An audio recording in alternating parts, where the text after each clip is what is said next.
Hola, hablemos del Tao. Hoy hablaremos del capítulo 20, el último de la temporada, sobre organizarnos. Como este es un poema, no quiero estarlo interrumpiendo a cada verso, así que primero leamos el capítulo entero y luego lo comentamos, ¿va? Y dice: Entre un sí señor y un claro que no, ¿qué diferencia hay? Entre el bien y el mal, ¿cuánta diferencia hay? Aquel que es temido por la gente, no podrá más que temer a la gente, aunque sutil, no tiene fin. La multitud está alegre, como si celebrara un festival o subiera una torre en primavera. Yo soy indiferente, inmutable, como un bebé que aún no ha aprendido a sonreír, desamparado como alguien sin hogar. La multitud vive en la abundancia. Yo, solo yo, soy pobre, loco de remate. La gente es brillante, yo soy ignorante. La gente es realista, yo soy un idealista. Sutilmente como un océano, ligero como el infinito, la multitud es emprendedora. Yo soy torpe y ocioso. Yo soy distinto. Mi energía viene del Tao, mi madre. Oye, pues antes que nada te quiero dar la bienvenida al último capítulo de la temporada. Quiero aprovechar la ocasión especial para que apreciemos lo lejos que hemos avanzado. Esto comenzó como una exploración de la metafísica más abstracta, desde la naturaleza de la realidad misma, y el maestro Lao Tse ha logrado desarrollar desde esos cimientos una teoría ética y de gobierno, fíjate. Todo a partir de escuchar a la realidad y no imponerle a nuestras expectativas. Con este capítulo concluye la primera parte política del Tao, que venía avanzando de manera muy gradual desde el capítulo 16, ese que decía adhiérete infatigable a la paz. A partir de ese capítulo parece que Lao Tse escribe en pares. En un capítulo le responde al otro. En su descripción de cómo perdimos el Tao como humanidad, parece que también nos da una lección de historia política, de cómo los órdenes sociales orgánicos se van degradando hasta convertirse en puro ritual y costumbre. El capítulo pasado trataba de cómo regresar al Tao y este concluye con una prescripción de cómo organizarnos desde el Tao. Como habrás notado, el poema está dividido en tres partes. La primera es una explicación muy clara de por qué no gobernar desde el miedo. La segunda es una comparación entre la multitud y el individuo taoísta. Y la tercera parte es la conclusión, donde el taoísta acepta la misión de ser distinto, pero no como una carga o una imposición, sino como su curso natural de las cosas, porque su único alimento, su fuente de energía, es el Tao. ¿Cómo abre? En esta traducción hay controversia porque no todas las traducciones que consultamos dicen ni significan lo mismo. Por ejemplo, mi traducción favorita, la más poética, la más bella, pero también la más imprecisa, es la de Úrsula K. Le Guin. Y esta dice: ¿qué diferencia hay entre sí y no? ¿Qué diferencia entre bueno y malo? Como implicando que ninguna en ambos casos. En el pie de página, Úrsula aclara que la diferencia entre sí y no, bueno y malo, es algo que las personas brillantes, las personas con respuestas, pueden entender. A un pobre taoísta ignorante se le escapan tales sutilezas. Y estoy de acuerdo con el sentimiento general, pero creo que este poema en específico, este capítulo, se trata de otra cosa. La traducción literal de los textos de sed originales dice tal como lo escribimos en esta traducción. No es la diferencia entre un sí y un no abstractos. La diferencia es entre dos oraciones con comillas. Sí, señor, y claro que no. Igual podría traducirse como la diferencia entre obediencia y resistencia. Y luego el traductor, Chichung Huang, hace una nota al pie para que los occidentales podamos entender el matiz cultural que quizás se nos escapa. La pregunta retórica da a entender que hay muy poca diferencia entre una respuesta amable y una grosera. La segunda pregunta es distinta. Los textos de Seda dicen tal cual como los tradujimos, entre el bien y el mal, ¿cuánta diferencia hay? Con signos de exclamación. Y la exclamación da a entender que sí hay mucha diferencia entre el bien y el mal. Aquí Lao Tse recurre a una de sus figuras poéticas más comunes. Nos pone dos cosas que desde la perspectiva tradicional parecen muy parecidas y luego las contrasta para que podamos apreciar las diferencias. Primero entre la obediencia y la desobediencia, entre una respuesta grosera y una amable. ¿Qué te quita? ¿Cuál es el problema? ¿Se va a caer el cielo si recibes una respuesta grosera? Es más, de entrada ni siquiera fue para ti. El maestro Shinryu Suzuki decía que el dolor es como el agua que se desborda. Cuando alguien recibe más dolor del que puede contener, se desborda y lo vierte sobre los demás. La mejor estrategia en esa situación es ayudarle con su dolor. Enseñarle resiliencia, claro que sí, para que pueda contener más dolor, échale ganas, pero sobre todo, y más urgentemente, ayudarle con las causas de su dolor. Por compasión, si eres un ser humano, pero si eres un jugador de póker genético, simplemente buscando la mejor estrategia de adaptabilidad para llevar tus genes y los de tu familia a la siguiente generación, aunque tu único objetivo fuera tu bienestar y el de nadie más, en un plano pragmático de pérdida y ganancia termodinámica, también tiene sentido ayudar al prójimo con su dolor, para que disminuya la probabilidad de que el prójimo desborde sobre ti su dolor y repitas el ciclo. Y eso de repetir el ciclo es un decir. Recuerda que el ser humano no está determinado. Tú decides romper el ciclo. Tú no estás determinado, así que incluso si algún prójimo herido de mundo te tiró parte de la maldad que le agobiaba, pues ahora que has identificado este patrón puedes notarlo y decidir no ir en esa dirección, no actuar tu venganza. Pero tienes que prestar atención, y eso cuesta mucho trabajo cuando te abruman las emociones y no puedes pensar. Por eso tienes que entrenar a la atención. Eso que le llamamos meditación. No es para alcanzar la paz y la luz interna y conocerse uno mismo, no, señor. Meditar es una habilidad de supervivencia básica, porque cuando los eventos importantes de la vida suceden y las emociones nos abruman, irónicamente, es cuando más necesitamos poner atención. Desde el momento presente, la realidad me arroja infinitas configuraciones futuras, un solo pasado y muchos futuros posibles, unos buenos, otros malos, según tu sistema de valores, pero todos ellos accesibles según las acciones que tomes aquí y ahora en el mundo. Navegamos los mapas del caos entre predicciones tan precisas como nuestro modelo del mundo, pero la emoción no te deja ver todos esos caminos, solo unos cuantos. Cuando ya tienes práctica identificando tus emociones y tus pensamientos, de pronto lo haces en tu vida cotidiana. Ya no solo sientes, sino que ahora sientes y le pones atención. ¿Qué pienso cuando me invade una emoción? ¿Cómo me siento? ¿Cuáles son los síntomas físicos? No le pongas nombre, solo conócelo, siéntelo y recuerda. Identifica patrones. Y cuando recuerdas que estás aquí y ahora desde el momento presente, puedes tomar una decisión. Eso es lo más cercano que tenemos al libre albedrío. Y muchas veces la mejor decisión, como diría Lao Tse, es no hacer. Ponle pausa al juego que estás jugando y siéntate en un lugar cómodo a sentir esta emoción, pero realmente sentirla. Tiene algo ahí que decirte, escúchala. Y luego déjala ir. Si no la sientes, nunca te va a abandonar. Pero luego, ¿qué hacemos con todo este dolor, con esta falta, con esta dukkha, como le dicen los hinduistas? Se dice bien fácil, solo siéntelo y ya, pero ¿qué tal que tengo como la bandeja de entrada de mi Gmail toda llena y hasta me da miedo revisar porque tengo ahí 1000 emociones esperando su turno? ¿Las siento todas? ¿Me las maratoneo todas un sábado o me las voy echando de a 2 emociones por noche? Bueno, ese es un reto personal. Por eso meditamos. Esa es tu decisión. No todo el mundo tiene la disposición y no todo el mundo se ha enterado de que siquiera existe la práctica de la meditación, así que cuando les abruman sus emociones, su modelo del mundo se ve muy reducido y actúan de formas predecibles. Y aquí los jovesianos dirán que es esa predisposición humana para la venganza y la violencia lo que mantuvo a raya a los depredadores durante nuestra larga historia evolutiva. Evolucionamos para ser violentos y por eso los reyes y las leyes son crueles. En ese sentido, los jovesianos son deterministas. Y creo que tienen un punto, o sea, eres predecible cuando no prestas atención al presente, porque eres un objeto físico en un sistema físico y las leyes de la física describen claramente la química que dio origen al proceso de selección natural que durante miles de millones de años moldeó y fue moldeado por el medio ambiente hasta la forma del ecosistema y la cultura que te hicieron posible a ti, con tus instintos, tus sistemas de ética y tus niveles de dopamina base que determinarán qué tanta motivación tendrás para actuar. Si no pones atención, claro que van a ser predecibles tus acciones, porque mientras tú no decidas, el mundo del que emerges se sigue moviendo a tu alrededor. Pero cuando pones atención y miras al presente, desde otra perspectiva, la emoción incluso desaparece. Lao Tse nos advierte que prestemos atención en esta dirección. Entre un sí señor y un claro que no, ¿qué diferencia hay? Entre el bien y el mal, ¿cuánta diferencia hay? La obediencia y la desobediencia no cambian nada del momento presente. Pero el castigo físico, el hacerle mal a otro, claro que sí lo cambia. Hay una gran diferencia.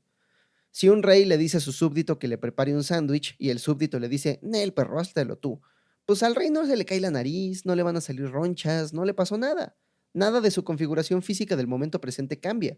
Lo que cambia es que se adaptan sus predicciones del mundo a una realidad donde sus expectativas no se cumplen. Y tú sabes lo que nos cuesta a los cerebros limitados cambiar nuestro modelo futuro de la infinita realidad. Primero, no se cumplen las expectativas inmediatas de comer quesadillas sin pararse de su trono real, y eso ya es comida, eso ya se mete con su adaptabilidad. Pero más importante aún, no se cumplen sus expectativas de que ese súbdito le sirve a él, y ahora ya no es un elemento predecible de la realidad, ahora es otra persona con su propia agenda y sus propios planes, impredecible. El método más fácil de convertir a este ser humano impredecible en un elemento predecible es por medio de la violencia. Ya sea que lo mates, y entonces es la cosa más predecible del mundo porque ya no puede hacer nada más que pudrirse, o que lo lastimes y le obligues a obedecer bajo la amenaza de violencia en caso de que desobedezca, o sea, el miedo. la única solución que veía Maquiavelo. Es la gran tragedia de la violencia, decía David Graeber. La violencia es el único modo de influir en el comportamiento de alguien más sin tener que entenderlo, ni quién es ni qué quiere, porque no tienes que convencerlo, solo espantarlo. Dice David Graeber: si tienes el poder de golpear a la gente en la cabeza cuando tú quieras, no tienes que preocuparte por descubrir qué creen que está pasando, así que simplemente no lo haces. Por eso esta es la forma más segura de simplificar los acuerdos sociales. Ignorar el complejísimo juego de perspectivas, pasiones, intuiciones, deseos y entendimientos mutuos del que realmente está hecha la vida humana para establecer una regla y amenazar con violencia a cualquiera que lo rompa. Por eso la violencia siempre ha sido el recurso favorito de los estúpidos. Es la única forma de estupidez a la que casi es imposible encontrar una respuesta inteligente. Y claro, también es la base del Estado. Pero el miedo es solo una solución temporal, que siempre, inevitablemente regresa. Por eso dice Lao Tse: aquel que es temido por la gente no podrá más que temer a la gente, aunque sutil, no tiene fin. Y esa es la naturaleza del miedo, se contagia como estrategia de supervivencia. Es la situación constante de las civilizaciones que mientras nadie emplee violencia, nadie necesita prepararse para la violencia, y todo ese tiempo y esos recursos se pueden invertir en otras áreas más interesantes de la vida. Pero en el momento en el que uno de tus vecinos, uno solo, emplea la violencia como estrategia de adaptabilidad, entonces todas las civilizaciones alrededor tienen que prepararse, porque una vez que la competencia letal es una opción, no puedes no prepararte. Si no te preparas, no puedes competir y terminas esclavizado o muerto.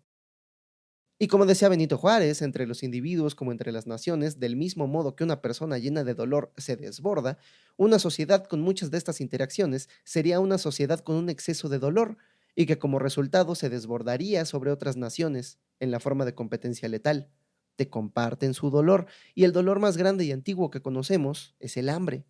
El hambre y la escasez probablemente fueron el origen de la guerra. Cuando no hay nada de comer y tu tribu se muere, se hace borrosa la línea entre el bien y el mal.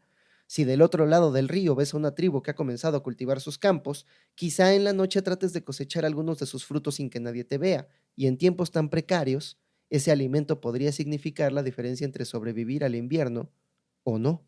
Así que la competencia letal suele ser el último recurso de las primeras civilizaciones, evitando morir de hambre.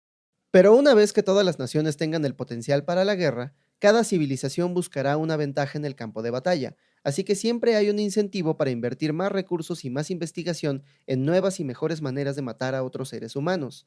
Y al principio el progreso era lento, pasaron 2000 años entre la espada de bronce y la espada de hierro, pero luego el progreso tecnológico de la humanidad se aceleró de manera exponencial, y en los siguientes 2000 años pasamos de la espada de hierro a la bomba nuclear. Y todo por el constante miedo de no quedarse atrás en la carrera armamentista. ¿Te imaginas si el potencial humano y los recursos y la tecnología que le dedicamos a la guerra se lo hubiéramos dedicado a otras áreas de la vida?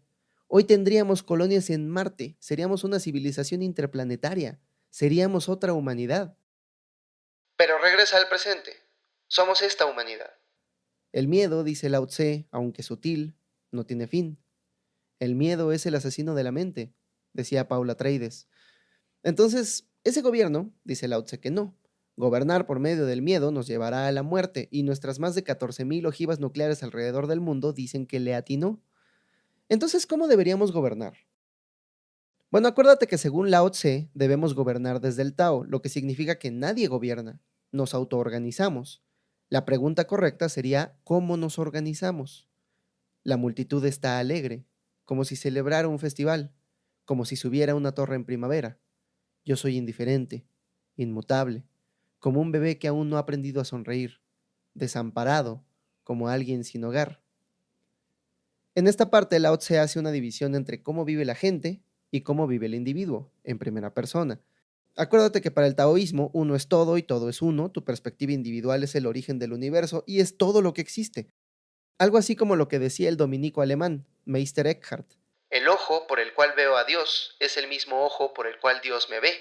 Mi ojo y el ojo de Dios son un solo ojo, una sola mirada, un solo saber y un solo y único amor. Tú no controlas la experiencia de los demás. En una de esas, según la evidencia fisiológica, ni siquiera controlas la tuya. Lo que sí controlas es tu atención y lo que decides creer. Tú decides la materia de la que se construirá la realidad, nada más.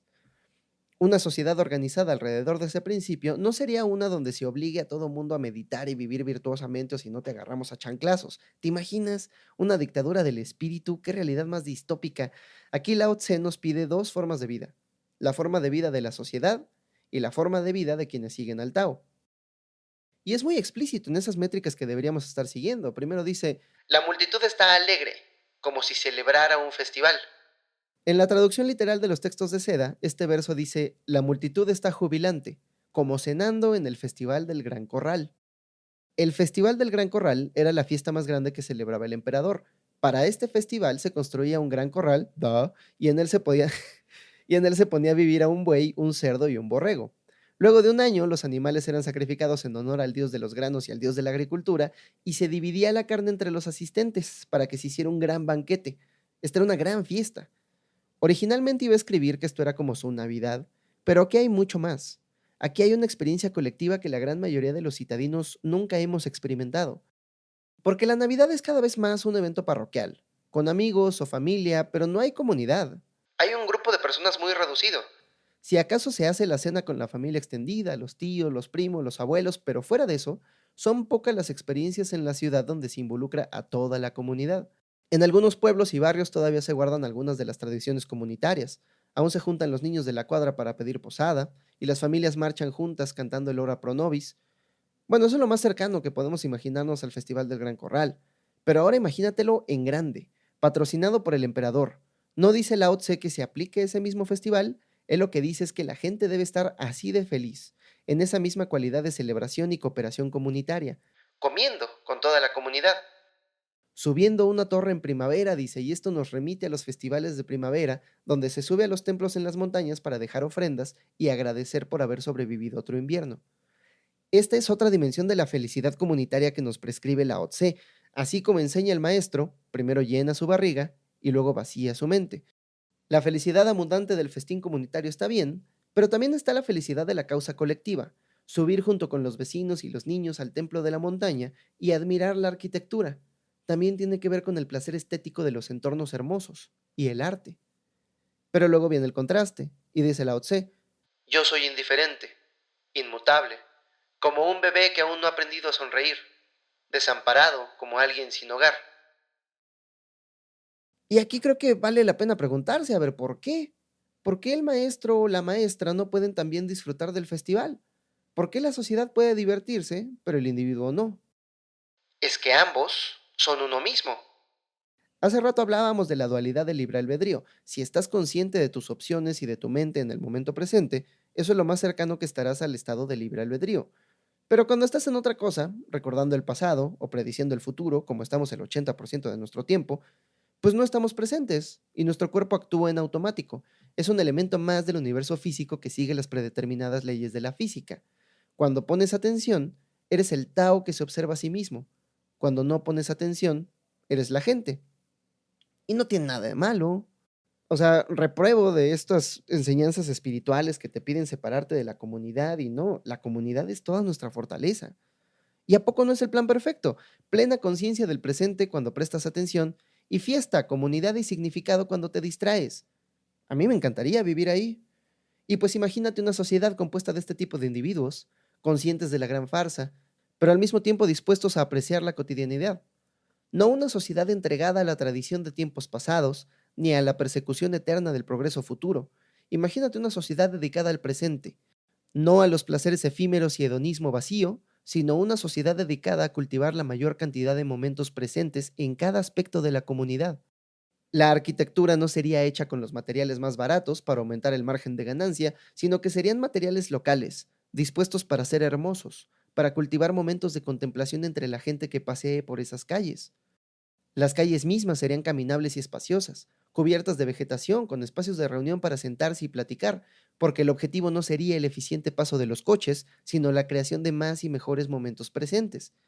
Y claro que esto generaría sus propios retos, pero con la brújula correcta, esto nos ayudaría a rediseñar las sociedades para estos fines más humanos. Como ya no se prioriza el auto en el diseño de las vialidades, el transporte entre zonas de la ciudad no sería tan eficiente. Así que esto nos obligaría a diseñar sociedades más locales, con más énfasis en el transporte público para el traslado de personal. Y si lo piensas, El reto no es solo hacer personal más eficiente, no es solo hacer lo que ya estamos haciendo pero con unos cuantos cambios, sino abandonar la idea del personal. Diseñar una nueva forma de vida individual alrededor de la colectiva. Tendríamos que diseñar nuevas formas de vida y de coexistencia colectiva que ya no giren alrededor del trabajo y la competencia. Porque ¿qué es el trabajo? Sino el constante sacrificio del presente por un futuro mejor. La apuesta es a rediseñar la sociedad desde sus cimientos, y el mismo poema nos apunta hacia dónde avanzar, qué objetivos priorizar. Lao Tse dice: la multitud vive en la abundancia. Yo, solo yo, soy pobre, loco de remate. La gente es brillante, yo soy ignorante. La gente es realista, yo soy un idealista. Primero la abundancia. Lao Tse estaba lo suficientemente atrás en el pasado como para ver a la sociedad sedentaria como lo que realmente era, una nueva apuesta frente a la tradición milenaria de la sociedad nómada. En las sociedades nómadas lo que existía era una cultura del usufructo, que es la construcción colectiva de una abundancia tan grande que ni siquiera tiene sentido hablar de propiedad privada, pues la tierra le da a todo el mundo mucho más de lo que pudieran desear. Imagínate que durante cientos de miles de años, estas tribus de humanidad orgánica migraban a través del mismo territorio, cada año. A lo largo del tiempo identificaban los frutos comestibles y las especies de animales que podían servirles de alimento, pero no solo consumían y depredaban, sino que ayudaban, en la medida de lo posible, a preparar las condiciones óptimas del terreno para que estas especies benéficas pudieran crecer y reproducirse.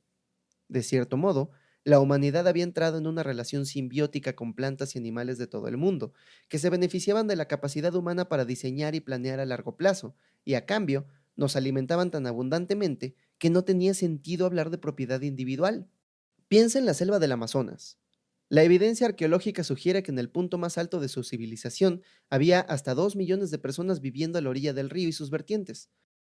Hoy ya prácticamente nadie vive en ese río, y ya no queda memoria de cómo se cuidaba el territorio antes de la conquista, pero es tal su densidad de plantas medicinales, comestibles y de distintos usos para la humanidad, que tiene sentido la hipótesis de que en algún momento el Amazonas no era simplemente una selva, sino un jardín colectivo, cuidado y procurado por todos los pueblos que recorrían su territorio. Juntos intervenían el territorio para darle más espacio a las plantas para las que tenían un uso humano. Aquí cuando Lao Tse habla de abundancia, obviamente no está hablando de tronar champaña en un Ferrari ni de hacer 100 compras en Temu todos los días. Lao Tse viene de tiempos más simples. Abundancia en su época, y prácticamente en cualquier tiempo previo a la revolución industrial, se trataba de tener más de lo que necesitas para sobrevivir. Ese es el primer requisito para una sociedad exitosa, tener más de lo mínimo para sobrevivir, porque el pueblo al margen de la supervivencia no puede tener libertad. Se gasta todo su tiempo y su energía cubriendo las necesidades más básicas. Pero también tenemos que hablar acerca de las expectativas sociales de consumo que tenemos como sociedad moderna. No es normal. Previo a la revolución industrial, la producción de comida o incluso de cualquier producto, todo era artesanal, hecho a mano. Así que la riqueza de un productor estaba determinada por la velocidad a la que producía, por su capacidad de producción. Pero ya que tienes procesos automatizados, la capacidad de producción explota exponencialmente, de modo que tu único límite es la cantidad de productos que te compren. La riqueza entonces ya no está determinada por tu capacidad de producción, sino por la capacidad de consumo del cliente. Ahí es donde entra la publicidad. Si yo puedo producir infinitos funcos y tengo la capacidad industrial para convertir las reservas de petróleo de la humanidad enteras en funcos, entonces mi capacidad de venta está determinada por cuántos funcos me quieras comprar, por tu deseo. Y no son solo funcos, prácticamente todas las industrias del mundo han adoptado ese modelo de crear deseo para aumentar el consumo. Eso es básicamente la publicidad. Y esa es una de esas cosas que en la sociedad orientada al presente deberíamos abandonar. Si quieres verdadera abundancia, tienes que abandonar tus sueños de consumo capitalista. No necesitas esos funcos, te lo juro. Necesitas cosas que no se compran. Aire limpio, comunidad, propósito, tiempo de ocio. No unos funcos. Todo lo contrario, esos funcos te van a quitar tiempo de ocio para trabajar y satisfacer tus deseos por medio del dinero. Como dijo Epicuro, nada es suficiente para quien lo suficiente le parece poco. Entonces la abundancia en este poema no significa lujo y opulencia, sino tener más de lo necesario, tener los recursos para no tener que estar pensando en el futuro todo el tiempo. El taoísta en cambio dice, yo, solo yo, soy pobre, loco de remate. Porque conceptos como el merecer o el poseer no tienen sentido desde el eterno presente. ¿Posees el aire que ahora inunda tus pulmones? ¿Posees las cosas solo porque la nación-estado amenazó con violencia a quien sea que quiera tomarlas? Incluso una casa, aunque tengas los papeles, si está bien construida, te sobrevivirá. Tú no la posees, tú vives en ella, y cuando mueras, alguien más vivirá en ella, y en pocas generaciones esa casa será demolida para hacer algo más. Digo, a menos que sea una casa muy hermosa, ¿no? Y el INAH la clasifique como patrimonio cultural. Pero aún en esa situación, ese poseer era solo un acuerdo entre personas que vivirán menos tiempo que la casa. Es una idea heredada de generación en generación. Desde esa perspectiva, el taoísta no posee nada, por eso es pobre, y no reconoce los acuerdos humanos como parte fundamental de la realidad, y por eso está loco de remate. Y luego dice, la gente es brillante, yo soy ignorante. Me gusta mucho este capítulo porque Lao Tse reconoce de inmediato las limitantes del Tao desde nuestra perspectiva mundana. O sea, estoy de acuerdo con que nada se puede conocer y que la verdad que puede ser hablada no puede ser verdad, pero necesitamos nombres con los cuales manipular a la realidad. A la gente le cuesta mucho trabajo asumir su propia ignorancia, coexistir con la incertidumbre. Por eso nos agarramos de la primera certeza que encontramos y la confundimos con la verdad. Y está bien que la gente sea brillante, que el pueblo tenga certezas y conocimientos, porque aún necesitamos construir puentes y sanar heridos, pero los verdaderos profesionales de estas disciplinas saben que nuestras certezas en lo abstracto se vuelven descripciones imprecisas de la realidad cuando las comparamos con la vida real, cuando las queremos aplicar en campo. El taoísta va más allá y rechaza todo conocimiento, porque sabe que asumir una verdad es negarse a todas las otras descripciones más precisas de la realidad. Creer saber es la peor enfermedad. De hecho, el campo de la física, la ciencia más sólida y predecible, está lidiando con este mismo problema. Durante los últimos 2 años, el investigador Sean Carroll se ha dedicado a escribir libros de texto de física básica, porque en sus propias palabras, tenemos que mentirle a los estudiantes de física y para cuando llegan a la educación superior, tienen que desaprender muchas cosas que aprendieron durante su primera educación. Sobre todo habla de la física cuántica. Cuando estás en la preparatoria, o incluso en los primeros años de la universidad, la instrucción que te dan sobre física cuántica es muy superficial. Son metáforas y verdades a medias que ni siquiera tocan las ecuaciones principales. Pero si quieres ahondar sobre este conocimiento y lidiar ya con ecuaciones de la mecánica cuántica, entonces esa primera instrucción que recibiste, más que una ayuda, es un obstáculo para comprender el fenómeno que quieres aprender. Y si lo piensas, así funciona todo el conocimiento. No puedes seguir aprendiendo sobre algo que ya crees saber. Por eso el taoísta rechaza todo conocimiento, toda sabiduría, y como Sócrates, solo sabe que no sabe nada, con tal de seguir aprendiendo. Finalmente dice, la gente es realista, yo soy un idealista. Casi como declaración de principios. Lo escucho y se me pone la piel chinita. Porque la gente común tiene certezas. Todo el mundo es experto en el no. Todo el mundo sabe las razones exactas por las que un mundo mejor no se puede. El taoísta asume estos conocimientos como una ilusión y de todas formas busca el sí. Los expertos asumen por inferencia que lo que vieron repetirse 1000 veces en el pasado se seguirá repitiendo en el futuro. Los expertos son solo expertos en el pasado. Pero la realidad se transforma, cambia todo el tiempo y el taoísta atiende más a este fenómeno de transformación que a las anécdotas fatalistas de quienes ven todo cambio como imposible. Quizá por eso son idealistas, porque así pasa con los verdaderos cambios radicales, que todo el mundo los cree imposibles hasta que se vuelven inevitables. Todos, menos el taoísta. Cuando pongo atención, soy uno, soy individuo. Cuando me pierdo en la experiencia, somos muchos, soy una parte del todo. Para dejar más clara esta división, Lao Tse concluye con una estrofa. Sutilmente, como un océano, ligero como el infinito, la multitud es emprendedora. Yo soy torpe y ocioso. Yo soy distinto. Mi energía viene del Tao, mi madre. ¿Recuerdas lo que decíamos de la violencia? Sutil, pero parece no tener fin. Se alimenta a sí misma. Pues te tengo buenas noticias. Pasa igual con la conciencia, con abrir los ojos y prestar atención. Sutil como el océano, ligero como el infinito. Así es la distancia que separa una humanidad de la otra, a la humanidad dormida y a la humanidad despierta. Pero ambos emergen de ti, de donde tengas la mente en este preciso instante. Y cierra con una última declaración que engloba todo lo que hemos aprendido hasta este momento. La multitud es emprendedora. Yo soy torpe y ocioso.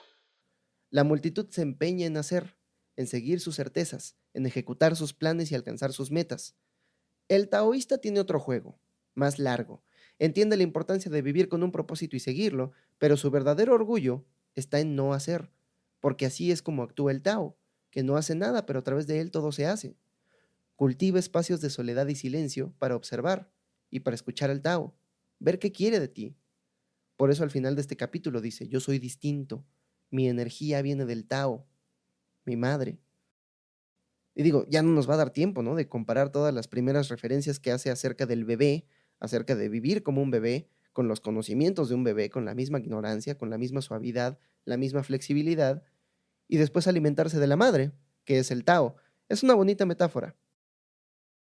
Pero también ese es el mayor placer al que podemos aspirar como humanidad, al menos según Epicuro, el placer espiritual. Mira, hasta se siente vulgar llamarle placer a esa conexión con el núcleo, a esa verdad que solo se conoce en silencio. Pero para escucharla, primero hay que dejar de hacer. Y me temo que aquí entramos en una paradoja, porque para dejar de hacer, primero hay que hacer muchas cosas.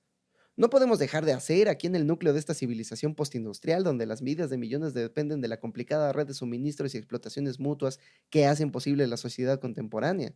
Si todos dejamos de hacer, incluso los agricultores, la mitad de la Ciudad de México se moriría de hambre en un mes. Por eso el Tao es más que una simple filosofía bonita para darnos paz y guardarla en nuestra imaginación mientras seguimos viviendo igual. No, señor. El Tao nos exige vivir distinto. Y eso es lo que vamos a hacer. Aquí ya se acabó la parte del podcast, ya se acabó la parte del Tao. Aquí, digo, es el último podcast, ¿no? De la temporada, así que me voy a dar una pequeña indulgencia. Déjame platicarte mi plan, porque eso es justamente lo que vamos a hacer. Mira, antes de contarte mi plan, muchas gracias por escuchar esta segunda temporada del Tao Explicado. Espero que hayas aprendido mucho y que el narrador no haya divagado muchísimo. Recuerda que el conocimiento que te deja pensando, pero no recuerdas bien, es conocimiento que se debe visitar una y otra vez. Así está pensado este podcast, como un documento para consultarse más de una vez y en cada ocasión aprender algo nuevo. Pero déjame contarte el plan. Aquí comienza el Metapodcast, el Metatao, donde hablamos de lo que ha sido grabar este podcast y los planes que han surgido a raíz de esta experiencia.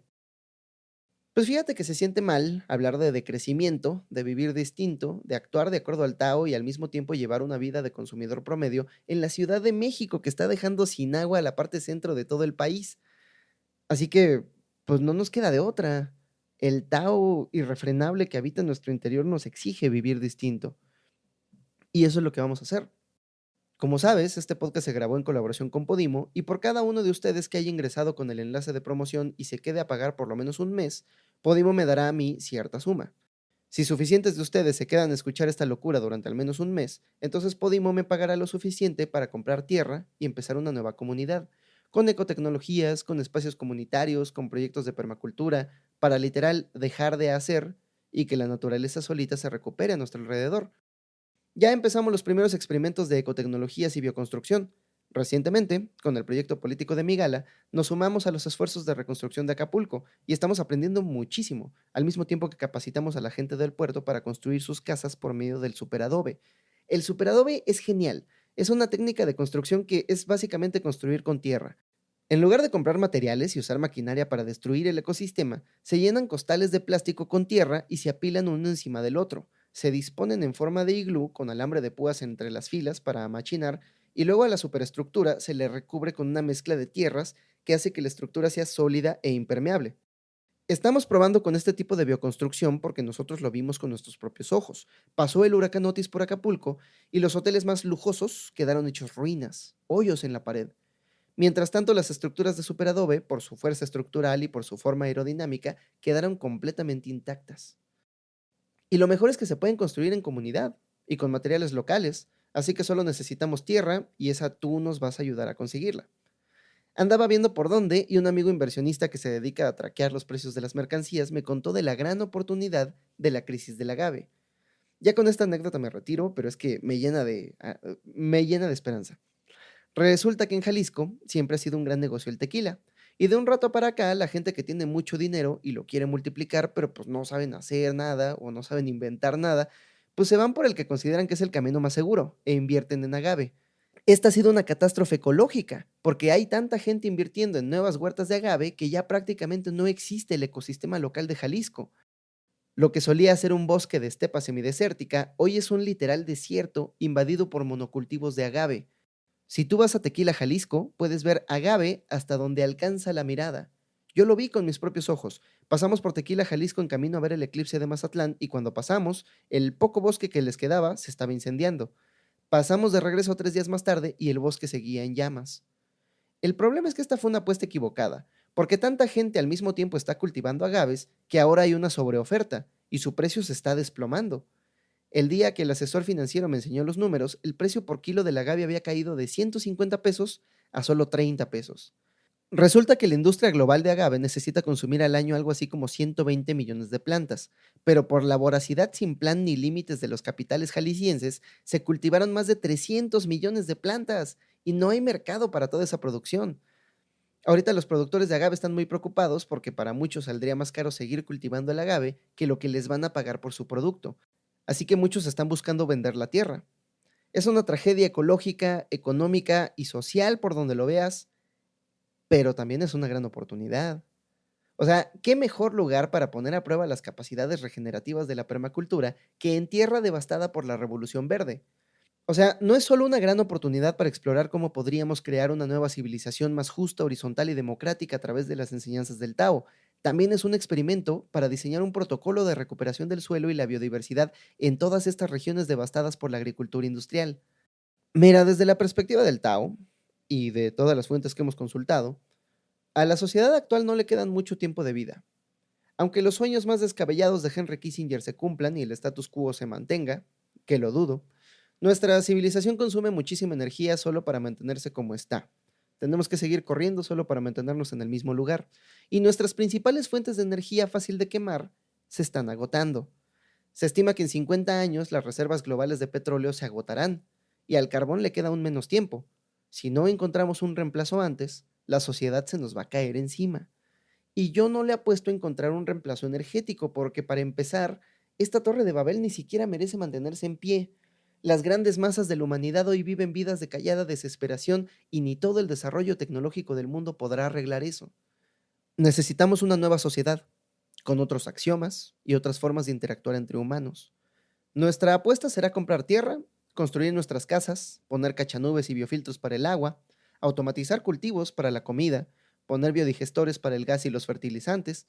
Y ya que tienes casa, comida, agua y energía, ¿qué más necesitas? En términos prácticos, eres libre. Si además nos hacemos de un protocolo de acción política para defender el ecosistema local que nos quede, podemos emplear el tiempo y la libertad que hemos conquistado en defender los bosques y crear nuevos proyectos productivos, para comprar más tierra, construir más casas, liberar a más gente y repetir el proceso. No sabemos qué tan grande sea la ventana temporal que nos ofrece el colapso climático antes de llegar, pero no nos vamos a esperar para averiguar. Cuando llegue, que nos agarre trabajando en la nueva civilización. Y para cuando esta sociedad baja y deshonesta finalmente caiga, pues ya vamos a estar en otra cosa, mariposa, viendo al Tao suceder. Ese es el plan. Gracias por escuchar hasta acá. Con tu membresía de Podimo estás ayudando a hacer realidad estos sueños de emancipación humana. Y quién sabe, en una de esas si tenemos éxito, ¿no? Quizás hasta tú termines viviendo en una de estas casitas de super adobe. A mí me gustaría, no te conozco, pero entre más seamos mejor. Para cuando salga este capítulo ya debería estar arriba el video donde explico más a detalle qué queremos hacer y para qué. Y ese es el Tao, esa llama inagotable en tu interior que te mueve sin que le empujes, que te lleva hacia tu destino, que no hace nada, pero que sin embargo, a través de ella, todo se hace. Muchas gracias por escuchar y recuerda que en la ontología fundamental del universo solo existe la función de onda. Todo lo demás es metáfora. Y estas palabras, pues son como un dedo apuntando hacia la luna. Si te le quedas mirando al dedo, jamás vas a observar la luna. Muchas gracias y hasta la próxima.